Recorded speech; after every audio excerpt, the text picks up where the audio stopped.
Allan Lichtman, who's a professor of American politics at the American University. He joins us now live from Washington. Allan, I just want to start by, there's been a lot of debate in the House chamber about how history will remember this day. When you hear from Democrats, when you hear from Republicans, you hear two very divergent pictures of how people will remember this day. I want to just start by getting your reaction to how history will look upon this day. I think history will look at this as the greatest abdication in the history of the Republic of personal responsibility on the part of a Republican Party that has always prided itself as the party of personal morality and personal responsibility.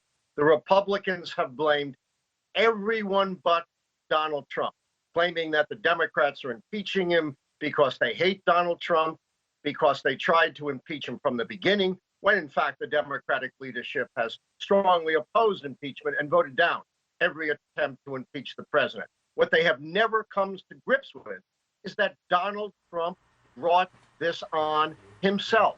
Nobody forced him to break the precedent of more than 200 years of American history and become the first president ever to extort a vulnerable foreign ally to help him cheat in an upcoming presidential election by investigating the utterly discredited, debunked Russian propaganda line that it was really the Democrats and the Ukrainians, not the Russians, that meddled in 2016, and then to launch an investigation of his political opponents, the Biden.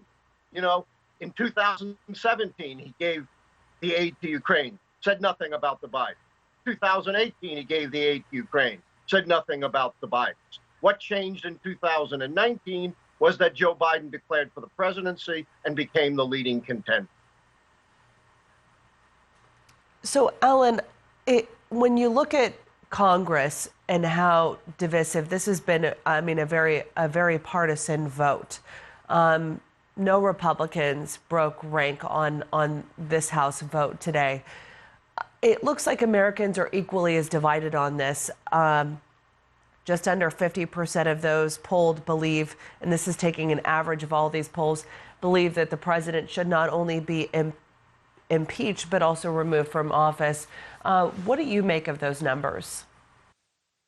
Well, we live in, some very polarized times, and people's opinions are baked in. But let me say this, 50% is 20 points higher than the high point of public sentiment for impeaching Bill Clinton, and yet Republicans pushed ahead with that impeachment, not on a matter involving the sanctity of our democracy or the protection of our national security, but the covering up of a private consensual affair. Moreover, contrasted to, Bill Clinton was contrite and remorseful. He admitted, yes, I have done something wrong, and I apologize to the American people. Donald Trump is just the opposite, admitting he has done absolutely nothing wrong when it's obvious he's done much wrong, and blamed everybody but himself. Plus, let's not forget, we haven't gotten to the trial yet. And clearly the Republicans don't want a real trial. Trials have witnesses. They have documents. They have cross-examination. And clearly, Rich McConnell and many other Republicans don't want a trial at all. They don't want to call any witnesses. They are giving us the ultimate catch-22. The Democrats' case is weak because they don't have enough witnesses with direct contact with the president. But we're not going to call any witnesses with direct contact with the president, like Mulvaney and Bolton.